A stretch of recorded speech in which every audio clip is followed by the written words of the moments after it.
La santidad de Cristo. Hablé con un caballero el otro día que al dar un mensaje ante cientos de alumnos en medio de su discurso, él fue interrumpido por estudiantes hostiles. Hablaba sobre Cristo y en medio de su mensaje alguien gritó: ¿a quién le interesa? Y luego me explicó, él dijo, el auditorio era hostil. Y que cada vez más parece haber una creciente hostilidad en nuestra nación hacia la fe cristiana y un sentido creciente de militancia, específicamente procristiana y anticristiana, fuerzas de las que hablamos antes de comenzar.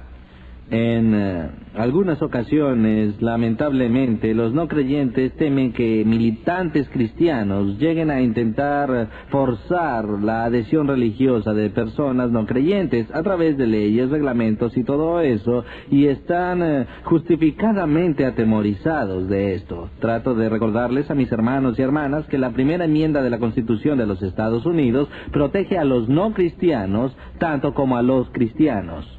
Debemos tener mucho cuidado con eso, pero muchas veces hay un sentimiento de angustia y hostilidad dirigido hacia los cristianos, contra ministros, teólogos, evangelistas y demás. Y en medio de todo eso, lo que encuentro extremadamente raro es que alguien públicamente critique la integridad de Jesús.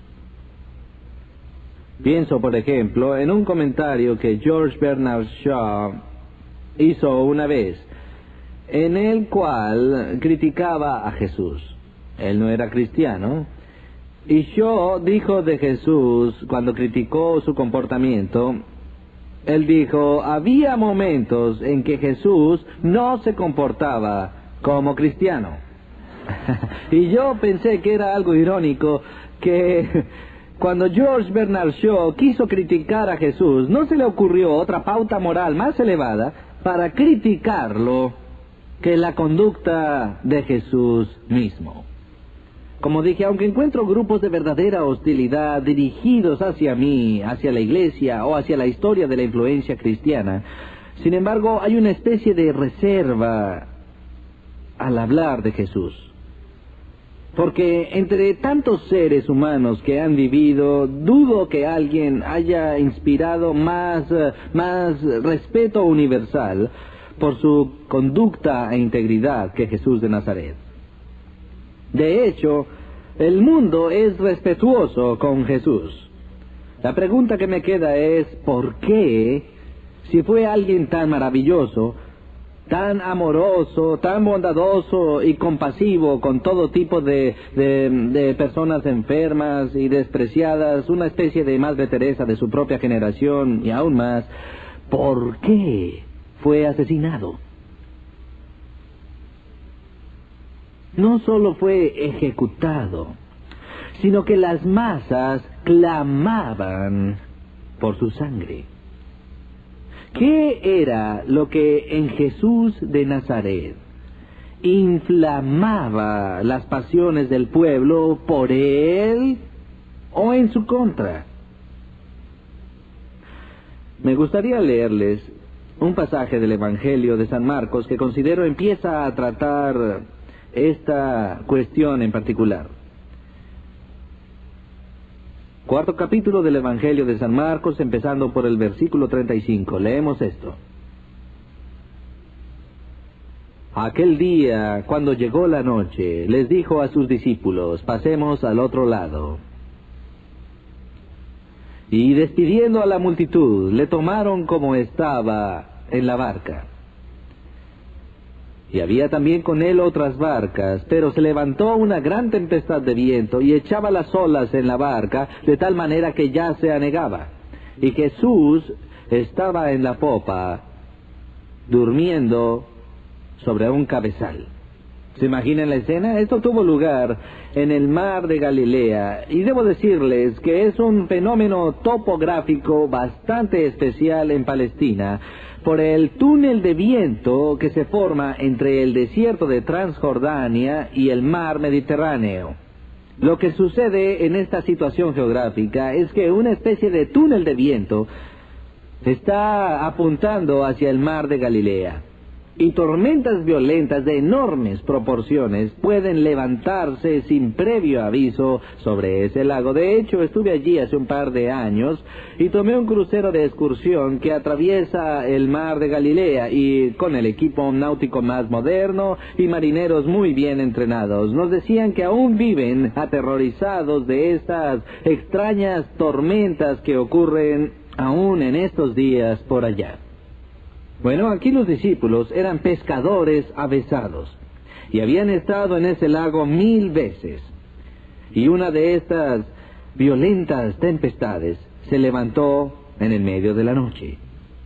Y las olas eran de gigantescas proporciones. El viento rugía y cada segundo el barco estaba en peligro de zozobrar y ahogar a los pescadores.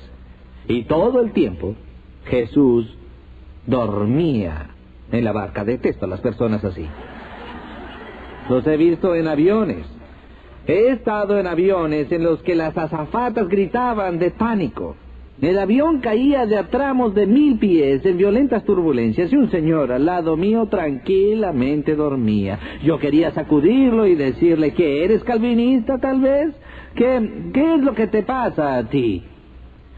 ¿No te das cuenta de que podríamos estrellarnos en cualquier momento? Pero estas personas poseen un espíritu calmo y sereno y duermen tranquilos. Bueno, allí estaba Jesús, durmiendo en la popa del barco, y en la Biblia dice algo fascinante aquí. Dice que los discípulos tenían miedo, y no hay nada particularmente fascinante en eso. Pero quiero aplicarlo a algo.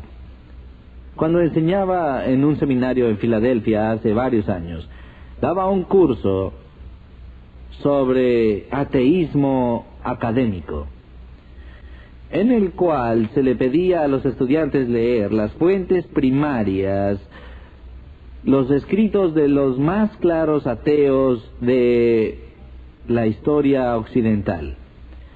Les mandé leer a los estudiantes las objeciones de David Hume, de John Stuart.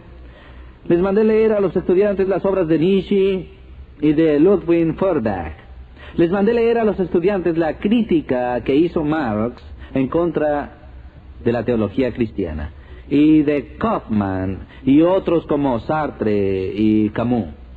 Y leímos estas obras y encontramos que los ateos, particularmente en los siglos XIX y XX, trataban de contestar la siguiente pregunta: sabemos que dijimos que no hay un Dios, pero el problema que nos perturba es que a pesar del hecho de que estamos convencidos de que no hay ningún Dios, ¿por qué es que la especie humana parece ser incurablemente homo religiosos? Esto es, ¿por qué es que donde quiera que vayamos encontramos personas que se dedican al ejercicio de la religión?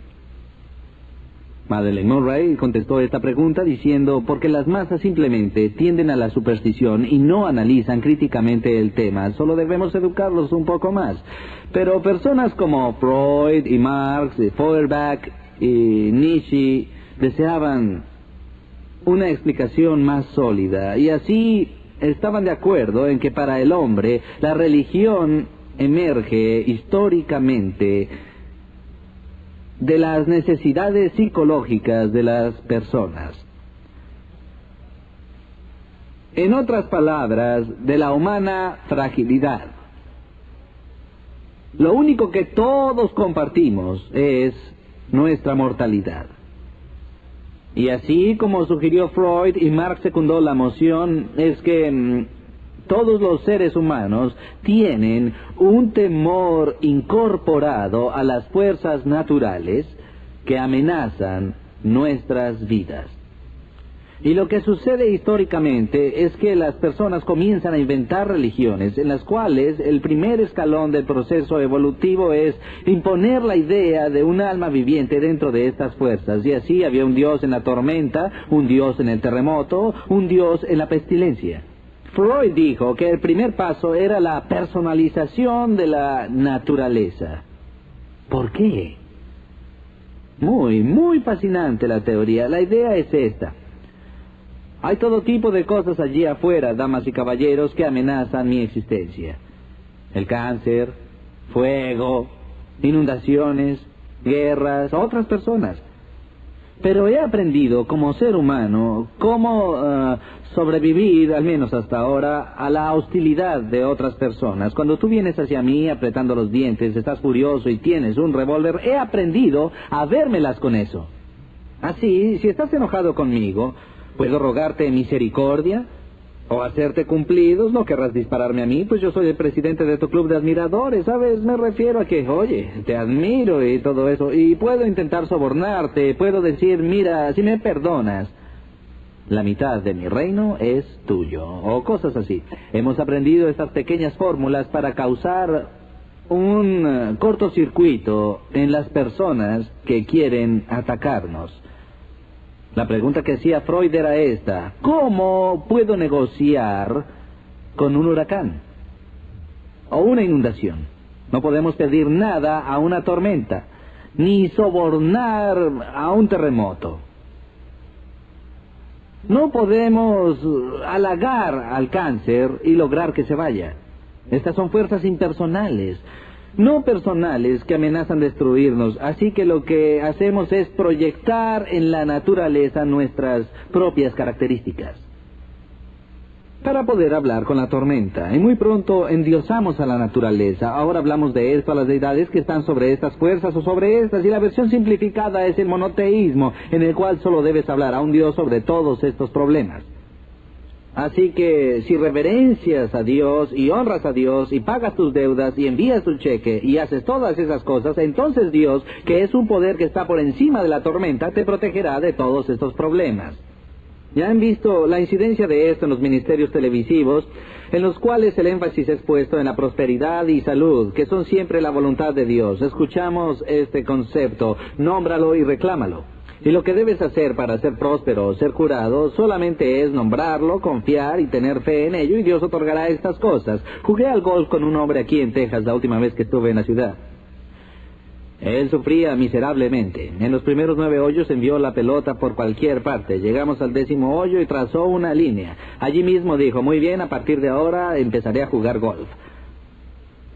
No más tiros malos. Yo dije: muy bien. Envió una pelota afuera. Después de eso sacó otro palo y la envió más lejos. Y luego de hacer 6 tiros más y no llegar al hoyo, se dio vuelta y dijo: no me alcanzó la fe. Pero tenemos la habilidad de proyectar nuestros deseos y anhelos sobre la naturaleza, como indicó Freud. Así que dijo: la religión es esto: por nuestro temor a la naturaleza inventamos a Dios. Es así de simple. Y así Dios se convierte en una muleta o en un opio, como sugirió Marx, para las personas que simplemente no soportan vivir en un universo hostil o indiferente. La razón por la cual es tan importante considerar este episodio de las Escrituras, damas y caballeros, es esta: es que aquí encontramos que los discípulos de Cristo están aterrorizados porque se encuentran ante las fuerzas destructivas de la naturaleza. Sus vidas están en peligro a causa de la tempestad que se ha levantado en el mar.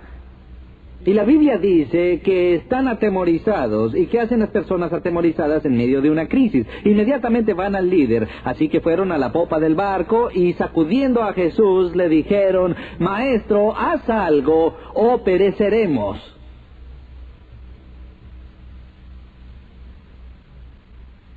¿Y él cómo reaccionó? Miró a su alrededor y vio la situación, y entonces la encarnación del Señor Dios, creador del cielo y la tierra, emitió una orden verbal, no a los hombres, sino a las fuerzas impersonales de la naturaleza. Se dirigió al mar y al viento y les ordenó con voz potente: ¡paz! ¡Paz ahora! Y al instante el cosmos respondió y le obedeció de inmediato.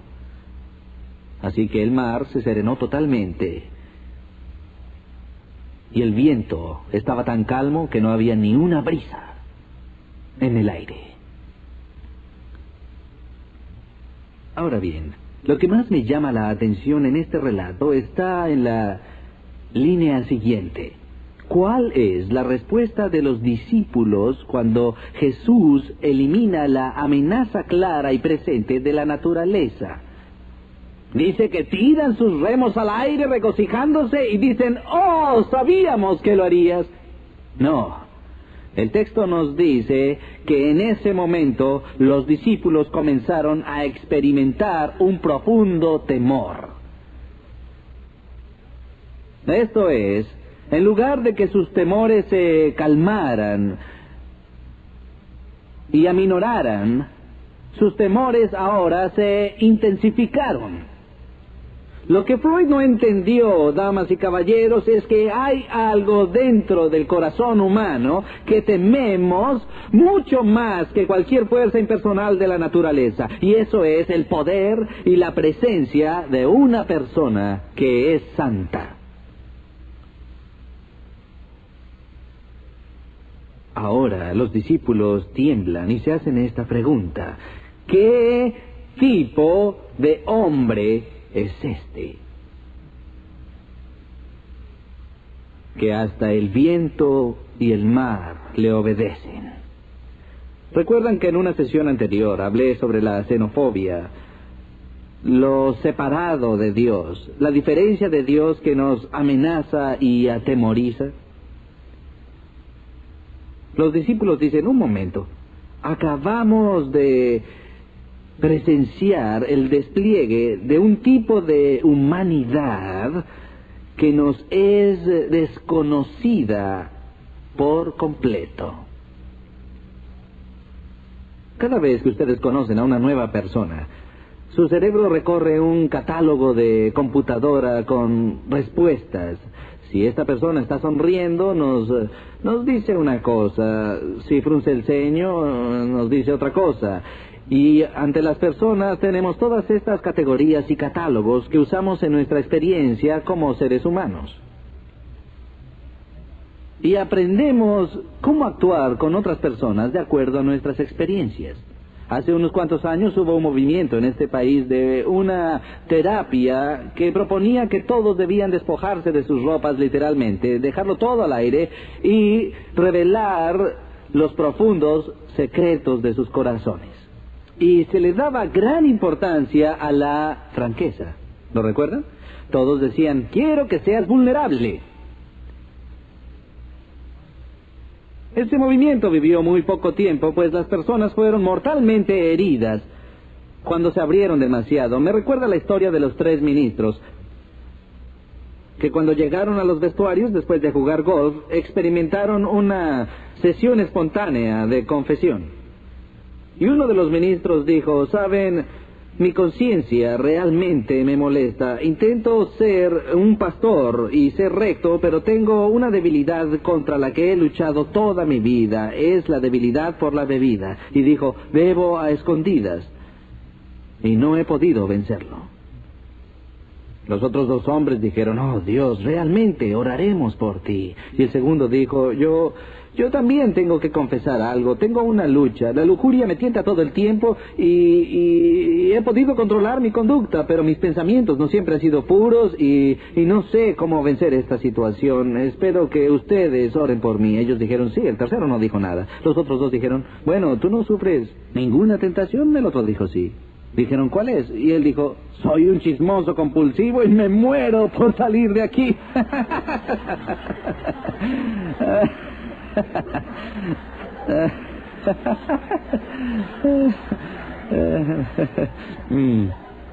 Pobres los que hablaron. Me refiero a que la razón por la cual somos tan cerrados y cuidadosos de no revelar todo sobre nosotros a cualquier persona que se acerca es que cada persona de esta habitación ha sido traicionada en un secreto. Cuando mostraron su corazón y contaron algo a alguien que pisoteó toda su alma. Después de que eso sucede a un ser humano, aprende a colocarse una armadura, ¿verdad? Así que no deseamos ser vulnerables y ser abiertos. Entonces usamos este mecanismo de computadora muy cuidadosamente para categorizar a todo ser humano. ¿Es esa persona confiable? ¿Es esa persona no confiable? Bien, los discípulos vieron a Jesús y sus computadoras enloquecieron y dijeron, un momento, no tenemos categoría para este hombre.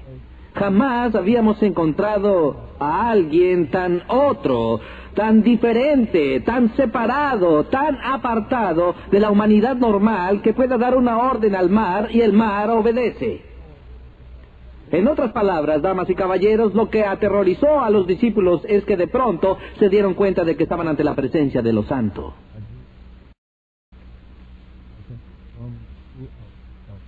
Y su temor se incrementó.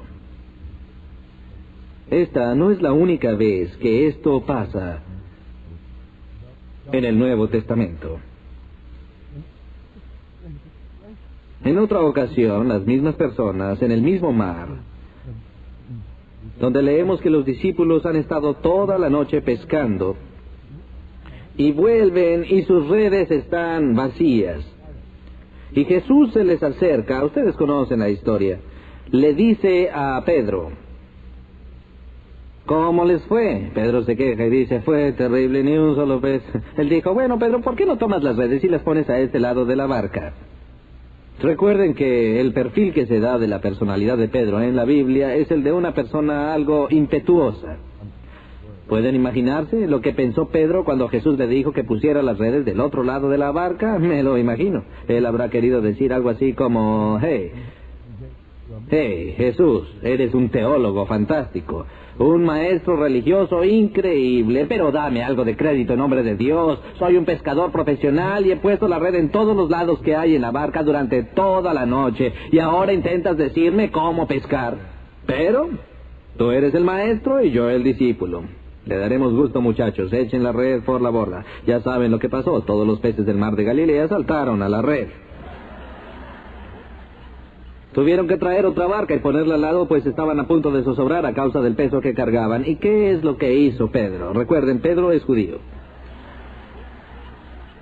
Y es un hombre de negocios. Él no pesca por diversión, sino para ganarse la vida. Si yo hubiese estado en el lugar de Pedro, hubiera buscado en mi túnica un contrato y hubiese dicho, Jesús, este es el trato. Te ofrezco ahora mismo el 50%. Todo lo que quiero es 5 minutos por mes. Solo dame una mañana de sábado al mes y dime dónde poner la red. Eso es todo lo que quiero por el 50%. Pero Pedro no hizo eso. ¿Pueden creer lo que Pedro le dijo a Jesús? Pedro miró a Jesús y dijo esto, es increíble. Dijo, aléjate de mí, pues soy un hombre pecador.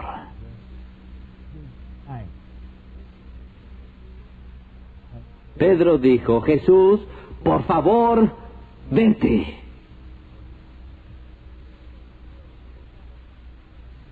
No puedo soportarlo. ¿Ves lo que pasa? Es que cuando alguien que es santo se acerca a nosotros, inmediatamente nos sentimos incómodos, tomamos tremenda conciencia de nuestro carácter profano y queremos que esa persona se aleje de nosotros lo más posible. Hace unos años se organizó un torneo de golf en Carolina del Norte. Y el campeón defensor en este evento de golf tan importante había sido el ganador en años anteriores del premio al golfista del año. Como él iba a obtener este premio ese año en el torneo de Carolina del Norte y también era el campeón defensor del torneo, parte del reconocimiento era él debía jugar su primera vuelta de práctica con Billy Graham, el presidente de los Estados Unidos, y Jack Nicklaus. Eran el golfista del año, Nicklaus, Billy Graham y el presidente. Un cuarteto impresionante. Así que salieron al campo y jugaron la vuelta de práctica. Cuando volvieron, un amigo mío estaba allí y se acercó a este golfista y le dijo, hey, ¿cómo fue? jugar con Billy Graham, Jack y el presidente de los Estados Unidos. Y ese golfista estaba furioso. Y respondió con ira, dijo: fue odioso. No era necesario que Billy Graham me empachara con religión durante los 18 hoyos de golf. Y entonces se fue enfurecido y recorrió el campo de práctica con su carrito y se bajó a golpear una pelota tras otra, enfurecido y descargando todo su enojo. Así que mi amigo se acercó, me llamó y nos sentamos a observar hasta que el balde de pelotas se vació. Y se acercó y le dije: así que Billy realmente te presionó, ¿eh? Y él dijo: no, en realidad Billy no habló en absoluto de religión. Solo tuve un mal día. La Biblia dice que los malvados huyen, aunque nadie los persiga. Lutero dijo que es la experiencia del hombre no creyente temblar ante el movimiento de una hoja. Aquí había un hombre que pasó su tiempo con Billy Graham, que es uno de los seres humanos más buenos que se puedan conocer. Y Billy Graham no tuvo que decir ni una palabra sobre el cristianismo para que esta persona se sintiera incómoda. Me doy cuenta de que cuando yo juego al golf tengo que pensar en los demás, porque si me uno a un grupo desconocido, siempre la pregunta inevitable será: ¿y usted a qué se dedica?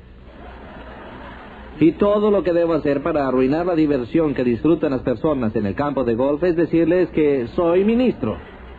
Así que yo invento, solo les digo que soy escritor. ¿Y sobre qué escribe? Sobre muchas cosas. Estoy en el negocio de los seguros, ¿saben? Lo que sea. No porque esté avergonzado de ser lo que soy, sino porque no deseo arruinarles el día, pues en cuanto yo les digo que soy ministro, ellos comienzan a alejarse de mí. Y piden disculpas por el lenguaje que usan. Las personas se sienten incómodas. Imaginen que alguien se siente incómodo ante mí. Es ridículo. Pero las personas se sienten incómodas en nuestra presencia, no porque seamos santos, sino porque representamos a aquel que lo es. Es interesante para mí que los enemigos más vehementes que tuvo Jesús en su vida fueron los fariseos. Aquellos hombres que se dedicaban a la rectitud. Ellos eran los rectos. Y las personas que se sentían más cómodas con Jesús eran los pecadores sin hogar, pues ellos no tenían ninguna ilusión de su propia rectitud. Pero aquellos que se enorgullecían de su pureza moral, cuando Jesús venía, exponía su impío carácter. Pues cuando la luz llega, la oscuridad no puede soportar su presencia. Cuando Pedro le dijo a Jesús: por favor, vete, Jesús no quiso irse. Para alegría eterna de Pedro, Jesús no hizo caso en lo absoluto a su invitación. En su lugar dijo: Pedro, ven aquí. Tú ven a mí. Estás cargado. Estás agobiado. Te voy a dar paz. Ven, damas y caballeros, la verdad más importante en todo el mundo está muy bien guardada, pero es algo horrible que haya sido guardada. Y es que somos invitados a la presencia de un Dios santo. Sartre dijo en sus escritos que lo último que deseaba era ser sometido a la mirada incansable de un Dios santo. Y aún así David, después de ser sometido al escrutinio de Dios, le dijo a Dios: oh Señor, examíname y conóceme. El secreto que el cristiano lleva consigo mismo es saber que en un lugar solamente podemos ser vulnerables, en el que podemos sentirnos cómodos. El único lugar en que podemos estar desnudos sin temor es en la presencia de Cristo. debemos llegar a entender que aunque tengamos un temor y antipatía internos hacia lo santo, y aunque reconozcamos que somos impíos, en Cristo, damas y caballeros, somos bienvenidos.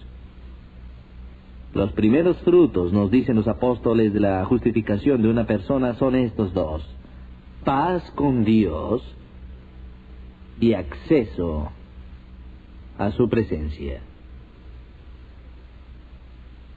Estoy seguro de que hay personas en esta habitación, o que están mirando esta serie en video, que no tienen paz con Dios.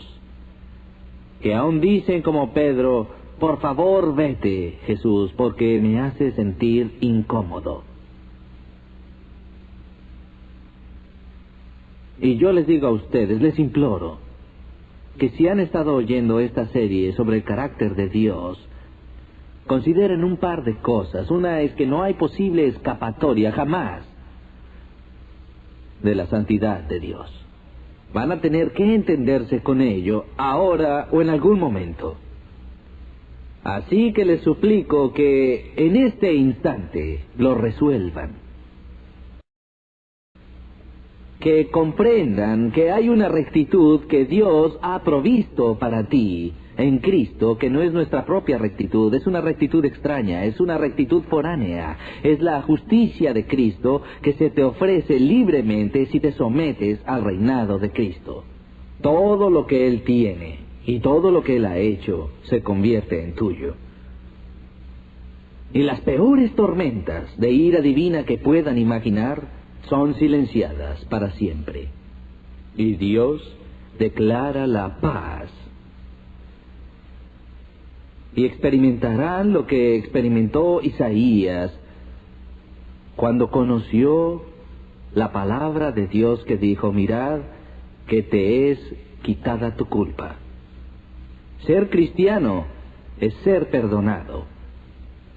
La esencia de la fe cristiana es la gracia. La esencia de la ética cristiana no es la arrogancia, sino la gratitud. Y perdónennos si ante los no creyentes nos mostramos ante ellos como rectos, pues yo les garantizo que no hay cristiano en esta habitación que sea recto en sí mismo. Pero resuélvanlo, ahora y para siempre. Oremos. Padre, perdónanos por huir de tu presencia aterrorizados. Padre, perdónanos por participar de hostilidades en tu contra. Padre, cúbrenos con la justicia de Cristo, que por una vez en nuestras vidas podamos sentirnos cómodos en tu presencia. Pues lo pedimos en el nombre de Jesús. Amén.